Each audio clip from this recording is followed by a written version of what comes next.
안녕하십니까, 이진우입니다. 설날인데 가족 친척들이 모여서 차례 지내고 세배하고 성묘하는 이런 전통까지 올해는 지키기 어려운 그런 코로나 시대를 우리는 살고 있죠. 벌써 2년째 이런 상황이 이어지고 있는데 특히 더 어려움을 겪고 있는 곳들이 바로 자영업 시장입니다. 가뜩이나 안 그래도 코로나 아니더라도 포화 상태 속에서 출혈 경쟁을 이어온 자영업 시장이 최근에는 폐업, 구조조정 계속 늘어나면서 변화의 시기를 맞고 있는데요. 똑같은 위기 속에서도 살아남는 사람과 문 닫는 사람의 차이는 아마 이런 환경에 누가 더 발빠르게 적응하고 변화하느냐, 여기서 오는 게 아닐까 싶습니다. 그래서 오늘은 자영업 시장 참 어렵긴 한데 어떻게 변화하고 어떻게 살아남을 수 있을지, 오늘 설날 기획 코로나 시대 자영업의 위기 속 대안 찾기라는 주제로 몇 가지 방법론을 제시하고 있는 전문가 한 분 모시고 말씀 나눠보겠습니다. 2월 12일 금요일 손에 잡히는 경제, 광고 듣고 바로 돌아오겠습니다. 예, 자영업이라고 하는 게 사실은 정해진 일을 꾸준히 열심히 잘하면 되는 업이긴 합니다만, 최근에는 코로나 시대를 맞아서 변화조차도 잘해야 되는 또 하나의 숙제가 생겼습니다. 오늘 손에 잡히는 경제 설날 기획으로 코로나 시대 자영업의 위기 속 대안 찾기라는 주제로 창업통TV 김상훈 대표와 함께 자영업은 어떻게 변화해야 생존할 수 있는지 좀 들어보겠습니다. 어서 오십시오. 예, 안녕하세요. 김상훈입니다. 예, 설날 아침에 좀 즐거운 주제로 만나면 좋은데 좀 무겁긴 해요. 사실은 자영업 시장에서는 늘 요즘 자영업 시장이 어렵고 힘들고 합니다만, 예, 어렵고 힘든다고 누가 대신 나의 창업 인생을 살아줄 리도 없기 때문에 어떤 방법으로든 첫째는 생존, 두 번째는 거기에서 나름대로 최소한 어떻게 먹고 살 것인가를 열심히 이렇게 노력하시는 자영업자 사장님들 요즘 많이 현장에서 만날 수 있는 것 같습니다. 흔히 위기는 기회라는 얘기는 예. 하긴 하는데 실제로는 위기는 그냥 위기인 경우도 많아서 어찌 보면 요즘 같은 상황이 더 기회가 되는 분들도 꽤 있어요. 맞습니다. 요즘 같은 경우가 우리가 자영업 시장의 위기 그러면 가장 먼저 학습 효과를 가져왔던 게 97년 말, 98년, 99 이른바 그 IMF 시기였는데요. 예, 그때는 사실은 대기업들이 어려웠고, 그리고 대기업 구성원들이 대거 자영업 시장을 노크를 하면서 오히려 자영업 시장은 상당히 좀 화랑을 띄었다, 이런 상황인데, 최근에는 자영업 사장님들 자체가 이런 외부적인 이 바이러스로 인해서 이 소비자들의 소비 패턴이 바뀌어 버리고, 결국은 야, 이건 폐업, 창업 시장이 아니고 폐업, 나아가서는 이거 구조조정 되는 거 아니야? 이런 위기가 있긴 있습니다만, 네, 그럼에도 불구하고 우리나라 사람들이 안 먹을 수 없고 생활 안 할 수가 없으니까, 예, 그 소비자들의 어떤 라이프스타일을 공략하면 그래도 돈 되는 곳이 좀 있지 않니? 이렇게 생각하는 부분이 좀 바뀐 있는 거죠. 라이프 스타일이라는 건 밥을 안 드시지는 않으니까 맞습니다. 배달 늘어난 거, 그게 가장 변하죠. 맞습니다. 제가 볼 때는 배달이 늘어난, 전체적으로 본다면 이제 외식업, 판매업, 서비스업 이렇게 우리 업종으로 자영업자. 본다면, 예. 자영업의 가장 상징과도 같은 외식업 시장을 놓고 본다면, 크게 본다면 이 코로나 위기 때문에 주점업들은 좀 힘들어요. 아무래도 9시면 다 집에 가야 되고 하니까. 네. 반면 식사류 아이템들은 네. 의외로 코로나 시기가 너무 재밌습니다. 그래요? 예, 그렇죠. 밥은 안 먹고 살 수 없기 때문에 이제 식사류 중에서 요즘 전체 음식점 중에서 거의 90% 이상이 배달을 하기 때문에, 네. 배달 음식 시장 같은 경우는 이렇게 거시적인 관점으로부터 보면 배달 음식점이 정말 많이 늘었다. 그러니까 기존에 배달 안 하는 식당도 하고, 예. 프랜차이즈 시장 같은 경우는 최근에 배달 전문 브랜드가 급속하게 많이 공장에 등록이 됐거든요. 그럼 이미 식당 하던 분들 중에 배달을 안 하던 분들은 예. 우리가 배달을 한다는 걸 어떻게 알릴 수 있어요? 첫째, 요즘 배달 음식을 하는 사장님들이 첫 번째 공부해야 되는 것은 배달 앱이죠. 네. 우리나라의 배달업의 대표적인 선수인 한 두세 개 정도를 집중적으로 거기에 광고도 하고, 그래서 지역 GPS 기반으로 딱 이렇게 검색을 했을 때 예. 여기에 그 배달앱을 보면 맛집 랭킹 이런 거 있고요. 한식, 일식, 중식, 심지어는 카페 배달까지 하고 있기 때문에, 네. 그 어플만 보면 소비자들이 내가 고기 배달 시키려면 어느 집, 중국집 배달 시키려면 어느 집, 치킨 배달 시키려면 어느 집, 이게 딱 어플에 뜨기 때문에 예. 일단 그 어플에 내 가게를 등재시키는 거, 그게 첫 번째라고 봐야 되겠죠. 그게 뭐 어렵거나 비싸거나 하지는 않은 모양이에요. 그런 분들이 많을 텐데. 맞습니다. 보통 뭐 배달 예전부터 배달업은 있어 왔기 때문에 예전 90년대는 전체 매출액의 한 5% 정도는 어차피 광고비로 써야 돼 그러면서 전단지를 뿌리고 했습니다만 예. 요즘 전단지 시장은 완전 없어졌고요. 요즘은 배달 뭐 하다못해 요즘 배민 어플 같은 이런 곳에 보면 깃발 광고를 해야 된다. 근데 깃발 하나당 88,000원이거든요. 한 달에? 그렇죠. 예, 하나를 꼽는 그 한 달 비용이. 예. 그러면 보통 평균적으로 보면 많이는 처음에 오픈하시기에는 10개 이상 꼽는 분도 있고요. 처음에 평균적으로 한 4개, 5개 정도. 그러니까 한 달에 한 4, 50만 원 정도는 예. 광고비로 올려놓으면 그래도 배달 매출이 광고를 비용을 지출하는 비용의 10배 정도는 매출액이 일어나는 거 아니야? 이제 이런 어느 정도 생각은 하고 있는 것 같아요. 다들 배달할 때 배달 주문 앱을 켜고 하는 게 이제 습관이 되다 보니까 예. 거기 다 모여 있다 이거군요. 다행히 방법이 있긴 하네요. 경쟁은 점점 치열해지겠습니다만. 맞습니다. 예. 그럼 너도 나도 다 배달이니까 예. 이제 그러면 배달 중에서도 뭔가 차별화 돼야 되는데 방금 말씀하셨던 배달 앱에서 광고를 좀 더 많이 하는 방법? 그것도 이제 되게 다들 첫 번째 떠올리는 아이디어일 것이고 맞습니다. 뭐를 좀 더 잘하면 배달 시장 경쟁에서도 살아남을 수 있느냐 그 조언을 좀 알려주시면 좋을 텐데. 저는 이 자영업 시장에서 방금 말씀하신 차별화 이거 참 누구나 인식하고 있는 건데 예. 그거 어떻게 차별화하라는 거야? 이게 참 늘 숙제입니다. 그래서 최근에 그 사례를 한번 제가 알려드리면 금방 이해가 될 것 같은데요. 우리나라 배달 중에서 아까 식사류 아이템이 강하다. 근데 식사 중에서도 최근에 한 작년 9월부터 최근까지 전국적으로 한 50개 배달 전문 가맹점을 오픈한 브랜드를 한번 보면 이게 사실은 그 대학교 창업 동아리 학생들이 청년 창업으로 시작했던 모델인데요. 아이템은 덮밥 배달이에요. 그럼 아니 뭐 덮밥이면 일본의 규동인가 뭐 이 정도 생각하는데 예. 요즘 어플을 딱 보면 메뉴명이 딱 뜨거든요. 근데 메뉴명부터 야 이게 무슨 메뉴야? 이럴 정도로 메뉴명에 뉴스가 돼야 된다. 이 브랜드의 메뉴명을 보면 많지도 않아요. 한 4개 정도 되는 메뉴인데 네. 가장 인기 메뉴가 뭐 명란 아보카도 덮밥, 뭐 마라 덮밥, 간장 계란밥 이런 메뉴가 다 있어? 사실은 다 아는 거지만 네네.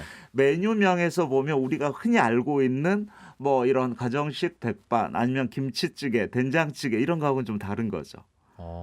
그래서 메뉴명부터 야, 뭔지 모르지만 먹어보지 뭐. 그런 느낌 들게 예.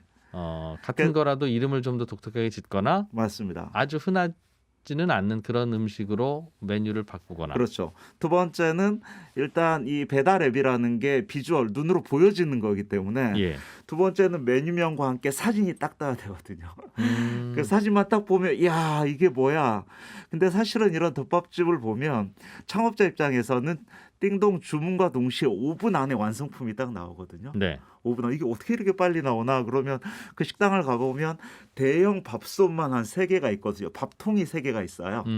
그래서 주문 오자마자 밥 빨리 푸고요. 덮밥이니까. 그다음에 나머지는 명란 위에 올리고 아보카도 넣고 수란이라고 이 수란만 딱 떼서 올리면 완성이더라고요. 예. 나머지는 포장하는 거예요. 근데 사진 딱 찍으면 아주 비주얼이 예쁘거든요. 가장 중요한 건 한 번 구매한 사람들이 반복 구매를 할까? 이건데요. 여기 운영하시는 분들 보면 이렇게 새로운 메뉴를 이거를 뭐 하염없이 똑같은 거라는 게 아니고 대기업에서 끊임없이 신상품을 개발해 줍니다. 그래서 요즘 신세대 젊은 직장인들 내지는 이런 배달 수요층들이 좋아할 만한 메뉴를 적어도 한 분기별로 한 번씩은 계속 새로운 메뉴를 출시를 합니다.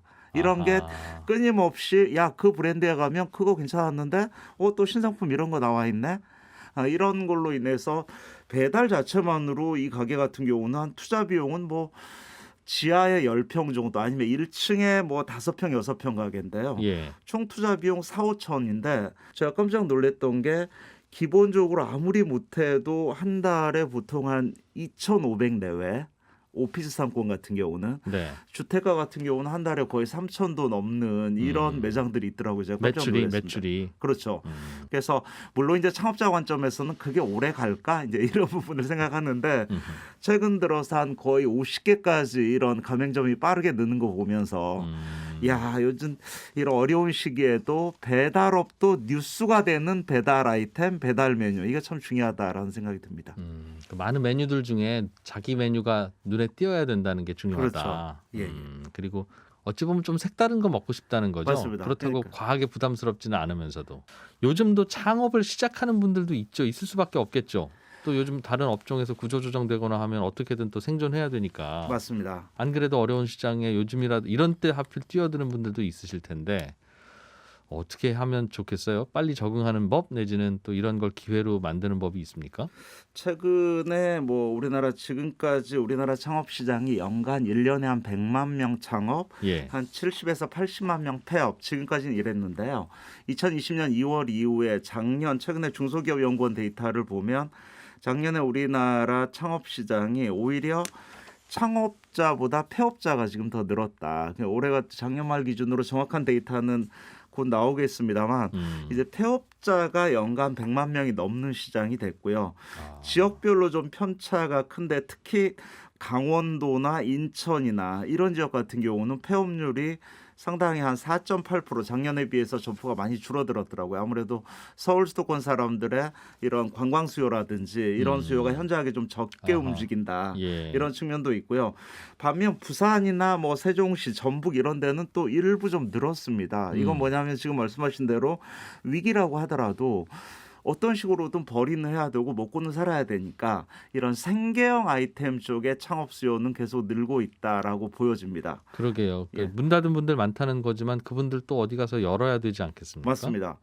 그러다 보니까 여는 데 있어서 이런 메머드급 뭐 대형 홍대 같은 이런 곳에는 창업을 못해도 예. 그냥 동네 상권의 작은 가게 그리고 투자 비용도 한 5, 6천 정도 되는 최소 비용 창업 시장은 계속 좀 늘 수밖에 없다라는 생각이 듭니다. 뭘 좀 조심해야 돼요? 그러니까 두 번째 창업, 세 번째 창업 하시는 분들이 있으실 텐데 비슷한 업종으로 예.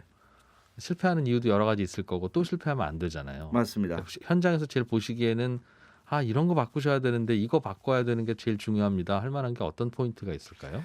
저는 이 창업 시장을 보면 창업 성공과 실패를 결정짓는 가장 큰 변인이 뭘까? 예. 아이템인가, 동네인가, 상권인가, 아니면 뭐 브랜드인가, 마케팅인가 이런 거 늘 고민인데요. 이게 창업 시장은 첫째, 저는 뭐 흔히 쉽게 얘기해서 사람이 50%입니다. 이런 생각을 얘기를 많이 하죠. 즉 사람이면 창업자의 역량이나 컨디션에 따라서 주인 성과가 사장님. 달라지는 예. 경우가 많다. 근데 최근에는 이제 이 코로나 변수로 인해서 시장 자체가 사람이 안 옵니다. 소비자가 안 옵니다. 이래서 문제가 됐었는데요. 그래서 저는 이 창업자들도 특히 이렇게 좋은 회사 다니시고 퇴직하시는 선생님들 이렇게 보면 늘 이렇게 공부하면서 학문적으로 공부하는 창업 시장과 현장에서 실전 창업 시장의 갭이 좀 크다. 라는 생각이 들더라고요. 우리는 늘 공부하면서 창업하면 성공률이 높아갈질 거야. 네. 근데 열심히 공부하자고 사업 계획서는 어떻게 짜는 거야? 타당성 분석 어떻게 하는 거야? 이렇게 공부하는데 현장에 나가 보면 그 공부가 공부로 끝나는 경우가 많고 너무 많은 어차피 창업은 상대적인 거기 때문에 예를 들면 어떤 상황이 예를 그럴까요? 들어서 90년대만 하더라도 그냥 내가 성실히 열심히 한눈 안 팔고 집 가게 왔다 갔다 하면 예. 어느 날 갑자기 돈이 내 옆에 와 있었어요. 이런 분 상당히 많았거든요. 네. 그거는 우리나라 음식점 기준으로 보면 90년대는 예전 얘기고. 음식점이 한 36만 개 시대였어요. 근데 최근에는 우리나라 음식점이 70만 개거든요. 인구는 이게- 줄었는데. 예, 맞습니다. 인구는 줄었고 그리고 저는 창업시장이 지금 가장 어려운 점이 예전에는 소상공인들이 영업하면서 돈을 벌 수 있는 소위 말해서 농부의 밭 이 논이라고 할 수 있는 상권이 지금은 사실은 대형 자본들이 다 잠식하고 있죠. 예를 들어서 요즘 소비자들은 뭘 먹는다, 산다, 먹거리, 놀거리, 살거리를 홈쇼핑에서 사는 건 제일 많고 인터넷으로 다 사고 먹거리도 거기 많아요. 그렇죠. 아니면 예. 전국적으로 500개 있는 대형 마트 가고 아니면 복합 쇼핑몰 가고 그 사이에서 작은 가게를 어떻게 벌까? 이게 판도가 달라진 거죠. 이게 그러면 그 대형 자본이 못하는 그러면서도 소비자들에게 반복 구매가 될 수 있으면서 예. 지속 가능한 이런 아이템부터 구체적인 뭐 브랜드가 됐던 아이템이 됐던 아니면 저평가된 골목 뭐 입지가 됐던 이런 부분에 맞게 유연성 있게 그때그때 결정해야 되는데 우리는 학습을 통해서 A 플러스 B는 C 공식으로 창업시장을 접근하다 보면 늘 어떤 현장에서 오류가 발생되는 경우가 너무 많다. 좀 이런 생각이 들더라고요. 예. 손에 잡히는 경제 설날 기획 코로나 시대 자영업의 위기 속 대안 찾기라는 주제로 창업통 TV의 김상훈 대표와 함께 하고 있습니다. 음식점은 요즘 뭐 코로나 시대에 배달이 늘어나는 게 트렌드라면 음식점 이외의 자영업들 있지 않습니까? 주로 이제 서비스 업종, 예, 고객을 예. 대면해야 되는 업종들은 어떡하죠? 이거 어떻게 좀 뚫고 나갈 방법이 있어야 될 것 같은데 거기도. 우리나라 서비스 업종 보면 참 워낙 분야가 네. 광범위한데요. 그중에서 뷰티 서비스의 대표 아이템이 예를 들어서 미용실 미용실. 있거든요. 네. 미용실 그러면 지금까지 프랜차이즈 미용실에서 대형 미용실이 있었는데요. 최근에 코로나 시대에는 나홀로 미용실 이런 거 많이 생기는 것 같아요. 그게 그래서 뭐예요? 나홀로 미용실이 이를테면 공유 미용실 개념으로 하는 개념도 있습니다만 최근 좀 재밌었던 것은 일반 오피스텔의 사무실을 보증금 1,000에 월세 한 7, 80짜리를 구해서 네. 모든 것은 예약제로 운영하기 때문에 아하. 굳이 비싼 1층에 들어갈 필요 없고 지나가다가 들리는 손님은 포기하고 맞습니다. 예약 받아서 딱 그 손님만 그 시간에 받는. 맞습니다. 뭐 그런 것뿐만 아니라 미용실을 하면서 1+1으로 네일 아트를 같이 하시는 분도 있고요. 그런데 그게 이렇게 오피스텔 같이 좁은 공간에서 딱 그 이제 사장님하고 고객 딱 둘만 있으면 고객 입장에서도 뭔가 좀 프리미엄 서비스 받는 느낌 들 것 같은데요. 맞습니다. 다른 분하고 섞이지 않으니까. 눈 마주치지 않으면서 온니 원장님이 나를 위해서 모든 시간을 집중해 주는구나. 이런 거 정말 있고요. 그것도 트렌드군요. 네, 맞습니다. 예. 그리고 요즘 경기가 불안해지니까 서비스 업종으로 이런 타로 가게부터 시작해서 명리학 뭐 하다못해 이런 운세 상담하는 매장들 정말 많이 늘었어요. 오히려 거기는 수요가 늘어난다. 그렇죠. 요즘은 혼자 밥 먹는 분도 많아져서 예. 1인 고객들 중심으로 창업하는 식당들도 꽤 있던데 장단점이 있죠? 맞습니다. 1인 고객이라고 한다면 우리나라 사실 나홀로 세대가 뭐 지금 제 500만 세대가 넘죠. 제일 많아졌기 때문에 그분들은 특히 이제 코로나 별로 안 탈 것 같은 생각이 들어서 여쭙는 것인데 예. 왜냐하면 그분 어차피 혼자 드시는 분들은 예. 사람들 만나지 마세요 하는 거하고도 무관한 어차피 저는 사람 만나서 밥 먹는 게 아니니까요. 예. 그래서 그 고객 잡는 게 더 중요해졌겠다 이제는. 그러니까 저는 소비자 관점에서는 혼자 먹는 수요도 많지만 저는 예. 창업시장 관점에서는 어차피 코로나 시대에 살아남으려면 큰 가게보다는 작은 가게 그리고 예. 요즘 가장 자영업 사장님들이 어려워하는 게 고정 지출이 늘고 있다. 고정 지출의 첫 번째가 임대료 인건비인데요. 첫째 임대료를 줄이자. 그러면 네. 작은 가게로 하는 거고 작은 가게에서 사람 많이 쓰는 것보다 혼자 하면 외부 인건비 들어가는 거 없고 예. 그냥 파트타이머 정도만 쓴다면 오히려 궁극적으로는 매출이 중요한 게 아니고 나한테 가져가는 게 얼마인데 예. 이게 중요하기 때문에 최근에 창업시장에서는 그냥 실속 있게 작게 벌더라도 직원 관리나 이런 거 없이 나홀로 작은 가게로 하자. 작은 규모로. 근데 이런 사례가 사실 일본 가면 너무 많이 봤던 사례죠. 가끔은 우리 경기 괜찮을 때는 우리나라 아니라 이제 한참 더 성장이 빠른 아시아 지역 가서 창업을 하겠다. 예를 들면 태국 가서 식당을 내볼까? 뭐 베트남에 가서 커피숍을 내볼까? 이제 하는 분들 예. 또 있었던 것 같은데 요즘은 뭐 나가는 것 자체가 어려우니까 아예 막혔습니까? 아니면 그게 오히려 또 기회입니까? 최근에도 제가 일본하고도 통화했고 베트남하고도 통화했는데요. 예. 코로나 이후로 일단 한국 사람들이 그 나라를 가지 않기 때문에 해외 상권에서 교민 대상 사업들은 정말 어렵습니다. 네. 반면 그 지역 로컬 수요층을 공략하는 우리 한국 아이템들은 지금도 잘 돌아가고 있습니다. 뭐 일본의 시노쿠보의 그 이케멘 거리라고 하는 예. 이런 상권들도 보면 한국 교민들이 아니고 일본의 신세대들이 한류 체험하러 오기 때문에 전혀 돌아가는데 문제 없다. 예. 뭐 저쪽 베트남 호치민이나 하노이 같은 곳도 다낭 같은 경우에 한국 관광객 대상 상권이었기 때문에 정말 어렵고요. 네. 반면 뭐 호치민이나 하노이처럼 뭐 1,000만, 700만 이상 된 도시에서 그 지역 로컬 대상을 공략했던 이런 해외 창업 수요는 여전히 돌아가는데 문제가 없는 것 같습니다. 아이템은 어떤 거예요? 보통 어떤 걸 차리면 그 현지인들이 예.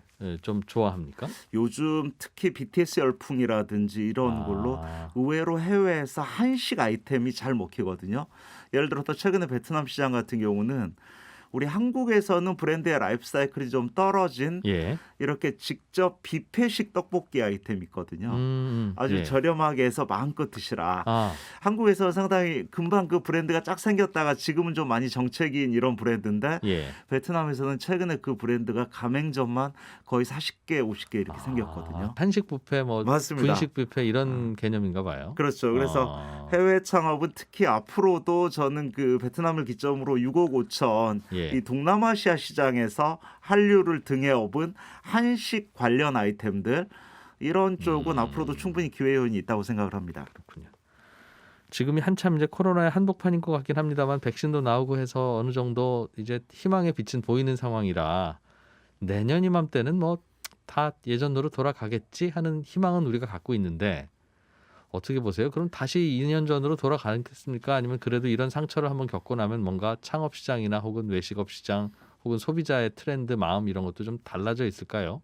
저는 상권 현장에서 상권의 수명을 결정하는 건 소비자가 결정을 하는 건데요. 코로나가 어느 정도 잠잠해진다고 하더라도 완벽하게 어떤 코로나 이전으로 회복되는 것은 아닐 수도 있겠다. 네. 오히려 기존에 회복된다고 하더라도 기존의 비대면 소비나 이런 쪽은 계속 유지될 가능성이 저는 크다고 보고요. 배달 손님은 줄지 않을 것 같다. 저는 배달 손님은 그대로 가지만 오히려 지금까지 비대면 소비 때문에 대면 소비에 대한 갈망 수요는 되게 많거든요. 예. 그래서 이제는 언제든지 이런 외부적인 바이러스가 또다시 올 수 있기 때문에 그런 관점에서 소비자도 마구 사람 많은 식당보다 예. 나만의 어느 정도 좀 공간을 가져갈 수 있으면서 예. 내 건강과 어떻게 보면 좀 안정적인 식당을 찾는 이런 수요는 계속 늘 수밖에 없겠다라는 생각이 예. 듭니다. 아, 그렇겠군요.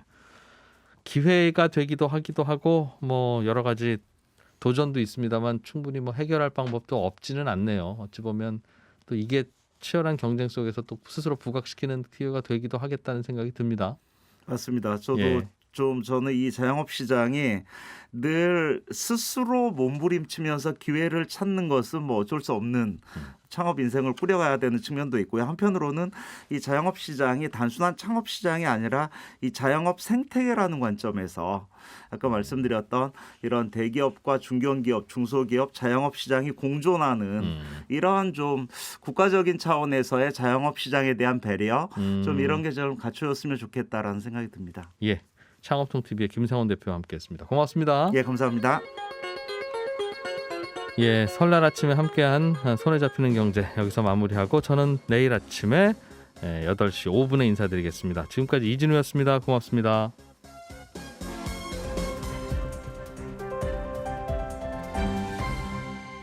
경제를 생각하는 사람들의 즐거운 습관. 이진우의 손에 잡히는 경제.